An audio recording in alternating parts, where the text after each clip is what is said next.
Hello and welcome to my crafty update, my fortnightly video of my creative journey. This week there is plenty of drawing and painting and making to show you. As always, if you want to jump around to any particular part, do use the timestamps or the chapters in the video description just to jump around to whatever you want to watch. That's fine, that's exactly what they're there for. So it's been 2 weeks of progress, mixed in with many creative frustrations. But I'll kick off this week with my pencil portrait sketchbook, or my Outlander themed sketchbook. I've only got 2 sketches to show you this week, so it's definitely going to be a quick one. Murtagh, yeah, I struggled with him quite a lot actually. I've made his forehead a little bit too long, and that beardy mass was a real challenge. But as a sketch, I'm happy enough with it. And Laoghaire, well, at least I'm trying, right? I'm just still trying to really hone my observational skills. It's going to take some time, I know that, especially if I'm only managing 1 sketch a week in this sketchbook. I should try harder, I will try harder, because I think the key is to practice. I've said that before, and I will try harder to do more than 1 sketch a week. As for my regular sketchbook, it's finished, yay, whoop, yay! It didn't really finish on a high note, to be quite honest with you, but since last time I've been trying to work on some blossom and, well, flowers in general really. And I'm really quite embarrassed to show you these next few pages. It's kind of like I was channeling my 6-year-old self or something. I don't know, I was just getting so frustrated at myself. I don't know if any of you have days like that as well, where everything you seem to put down on paper just doesn't go right and you start feeling a little bit disheartened and just want to give up. Well, I was definitely having one of these days. So I attempted to do a couple of blossom paintings on the A6 watercolour paper. Again, awful. But I did have a whole lot of fun using the fan brush for the first time. It was just like swish, swish, swish, and making all these pretty delicate little marks on the page. And I'm really looking forward to experimenting more with that, because that was just quite fun to do. I will attempt to repurpose these at some point in the future anyway, so nothing's going to go to waste. My bad art day wasn't getting any better, and because it was a bad art day, I just thought to myself, let's just do something fun. And so on the last 2 pages of my A6 watercolour pad, I did a couple more cling film experiments. On this one, I love the colours, the blues, the greens, I love the crinkles, I love the way it's just happened. This one I love less, but you know, it's got potential. I'm ever looking for the positive side, so it's got potential. I plan on using these at some point in the future when I try out my dip pen, my dip ink pen. I'm not sure what I'm going to draw on them yet, but I just thought they make nice backgrounds, and I wanted to put something on the foreground, and I think the dip pen will work really well. What else? Oh yeah. I worked a little bit more on the salt experiment pages that I did a few weeks ago. I tried putting in a hut.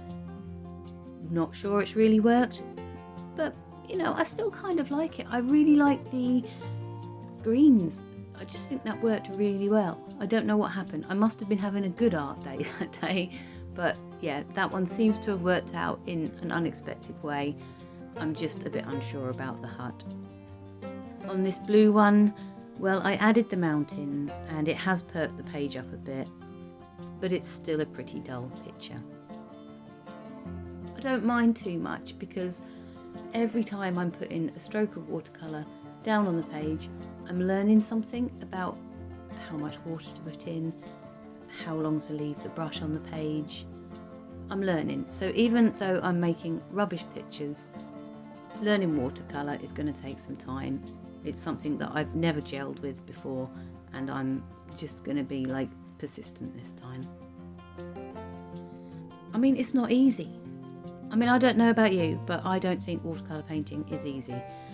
You can watch all of the tutorials out there that have been made by really, really talented artists, and they just go blob, swish, blob, and create something utterly amazing.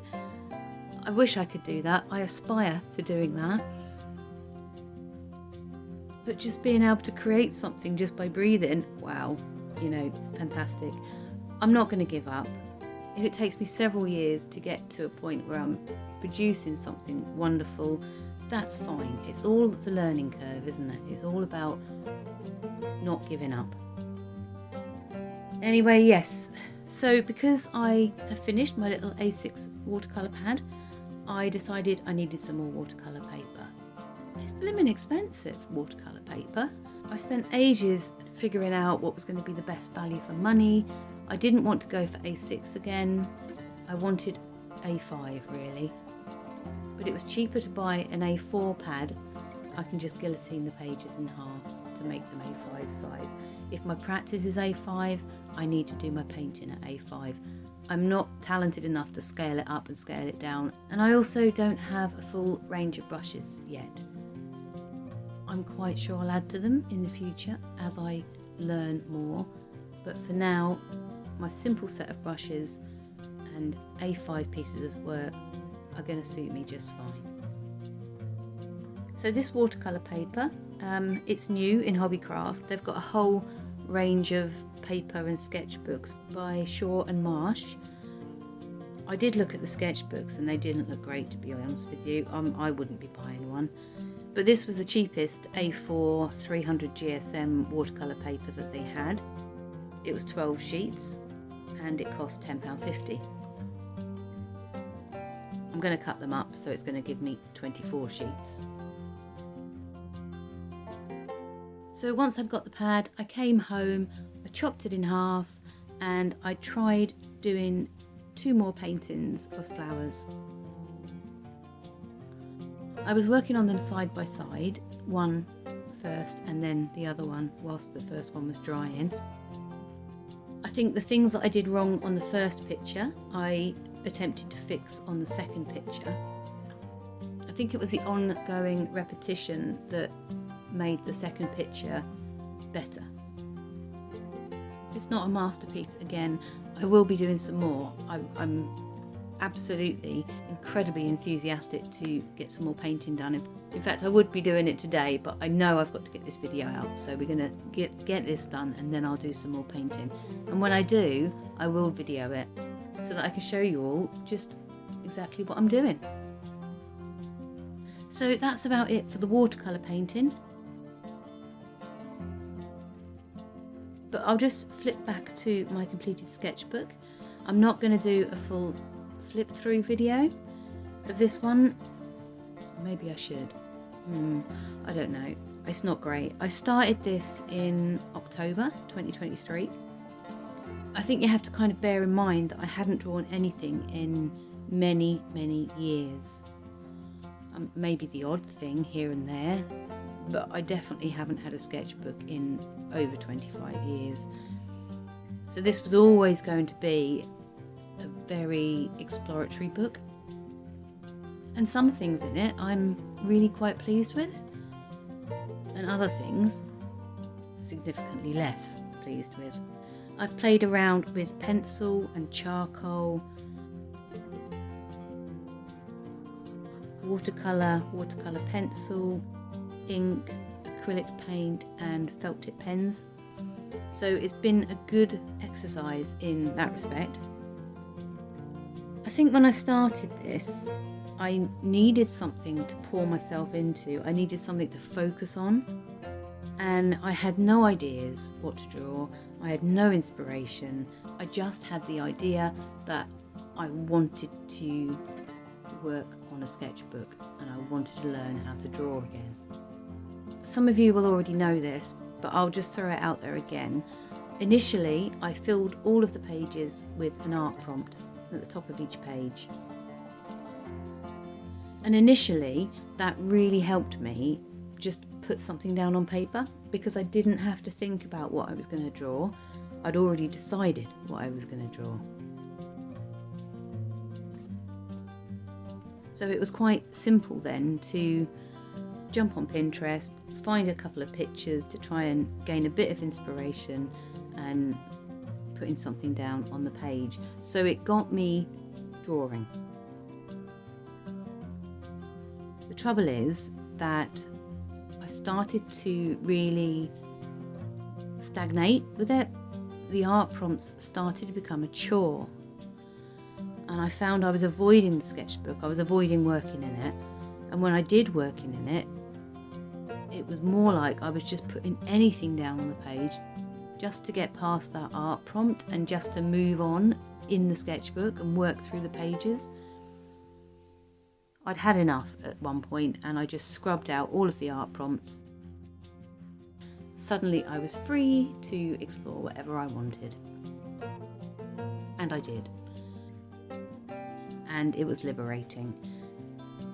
So if you're thinking of starting a new sketchbook and learning to draw, like me, I would very much recommend that you have a list of art prompts, but don't fill the book with the art prompts. That way, if you have a moment of inspiration, you can use that inspiration in your sketchbook, and if you sat down to draw and you have no inspiration, you can pick something off your art prompt list.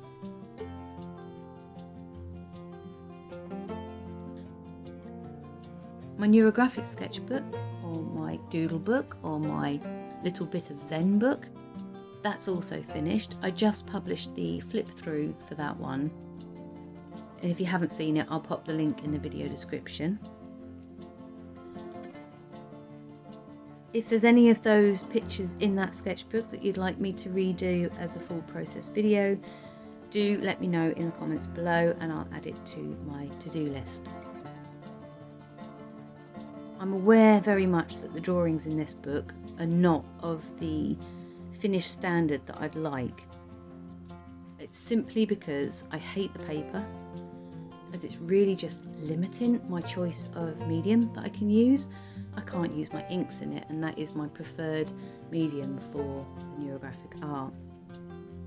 However, I've got 2 more of these to fill, and I have adapted and I've tried new pens and I've tried new colours, and I will carry on with the new sketchbooks and I'll work with what I've got, and I might try some other different things.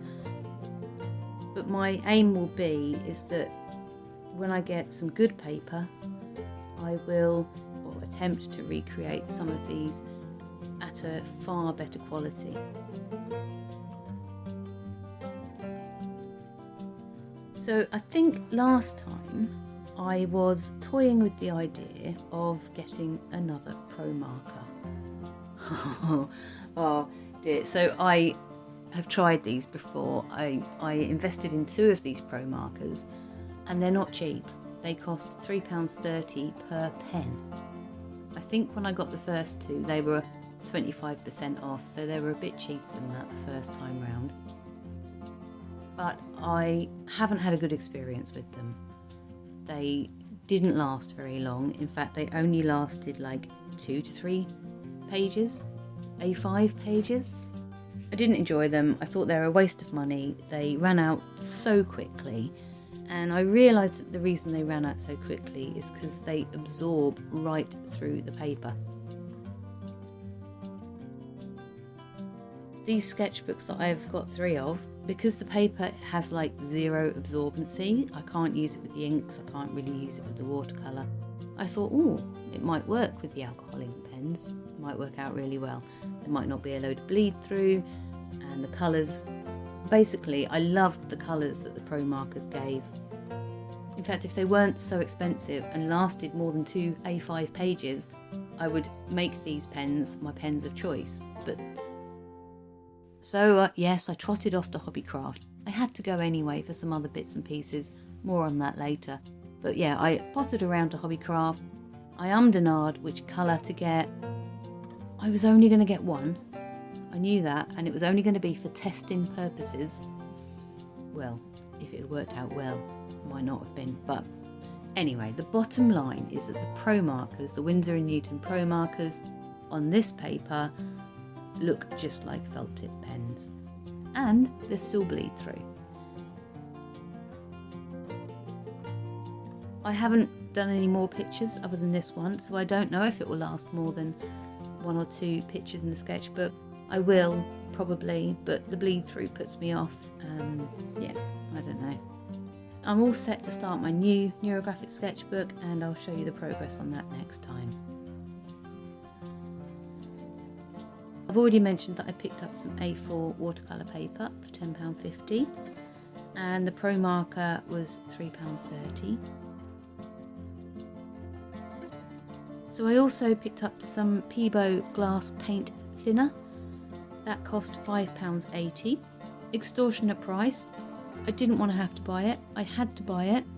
I will talk a little bit more about the glass painting later on, so yeah, if you want to know more about that, just jump over to it, that's fine. I also had a rather lovely little charity shop visit. I went looking for some books, and I found a part used roll of Oasis florist ribbon for £1. Tick, I'll have that, thank you very much, saves me buying a whole new roll for my tutorials. And I also picked up a big bag. Oh my goodness, I'm so excited about this. There was a big bag of ceramic mosaic tiles for £2.50. Oh my goodness me, I was so excited. I just honestly can't contain my excitement now really very much, but I was just like, oh my goodness, the universe is smiling down on me. I got home and I was too excited to do anything else. I had to sit down and sort out all of these mosaic tiles. I even cleared out one of my petal boxes to store them all in and keep them in their colours. These are proper ceramic and glazed mosaic tiles. They're not cheap, they're really good quality. And as I poured them out, it wasn't just mosaic tiles, there were lots of these little googly eyes. It was quite funny. Perhaps you have to be there. And I've already been asked if I can use them to make a house number plate. Not for me, but I'm super happy to do so, because who doesn't love having a project on the go? Or 5. So I've made a clay base, which took about a week to dry. And I will show you the progress on this number plate as I do it over the next few weeks as well. What else? Oh yes, I had a messy half hour manipulating some of the old Lino prints I had. These were all misprints, and they've been kicking about for, well, since lockdown, so many years. I just thought I'd have a play around with some paint, some metallic paint and some glitter glue. A couple of them worked out, a couple of them didn't, but it's fine. The bad ones I'll put to one side for my future art journal project. And the good ones, well, I'll mull over and decide what to do with them. Sometimes it's just quite a lot of fun just to experiment without needing to make something that's perfect or even good. Sometimes it's just fun to have a play and see what happens. So I enjoyed that. That was quite relaxing and fun to do.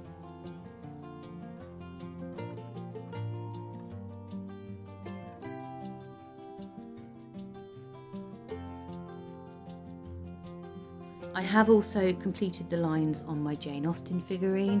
Whoop, bet you thought that was going to sit on the shelf for months, right? Well, no, she hasn't. And although she doesn't look like much right now, she is ready for her costume and her hair. Hopefully she'll eventually look like this one, which I finished a few weeks ago. Might have been months ago. Oof, time just goes, doesn't it? I haven't listed it for sale yet either. Oh gosh, I must do that. Anyway, these take so much time to do. They take weeks and weeks and weeks. Even when I'm on fire and on a roll with them, they still take weeks to do. But the next one that I do, once this one's finished, I will video everything for a tutorial. It isn't going to happen soon, but it will happen at some point this year. So I do think the only thing left now to talk about is the glass painting project. This has been ongoing for about 6 weeks. I honestly wonder how many people try glass painting and just give up. I wouldn't say I've mastered it, but over the course of the 6 weeks and about 5 or 6 failed attempts. I have created 2